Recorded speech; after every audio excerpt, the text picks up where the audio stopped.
শেষমেশ যেন আবারও রূপার মুখ থেকে সেই লোকটির নাম শুনতে পারলো যে এতদিন ধরে দীপার পেছনে লেগেছিল। হ্যাঁ বন্ধুরা, তারপর যেন সেই রূপা বলতে থাকে যে মা আমি জানি যে এই লোকটা কে, এই লোকটা হচ্ছে কুমার, যে আমাদেরকে ছোটবেলায় একদম শেষ করে দেওয়ার জন্য অনেক কাহিনী করেছিল। এই লোকটিকে তুমি যে জেলে পাঠিয়েছিলে। তখন যেন দীপা তার মুখে এমন কথা শুনে বেশ অনেকটাই চমকে যায়। সে বলতে থাকে যে কুমারকে তো আমি জেলে পাঠিয়েছিলাম, তাহলে সে কিভাবে আবারও জেল থেকে ছাড়া পেলো।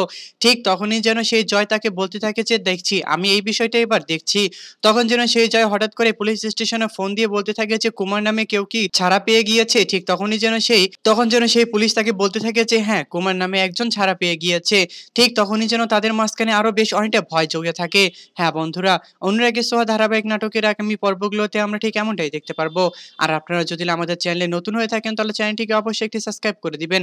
আর আজকের এই এপিসোডটি আপনাদের কাছে কেমন লেগেছে তা অবশ্যই আমাদেরকে কমেন্ট করে জানাতে একদমই ভুলবেন না।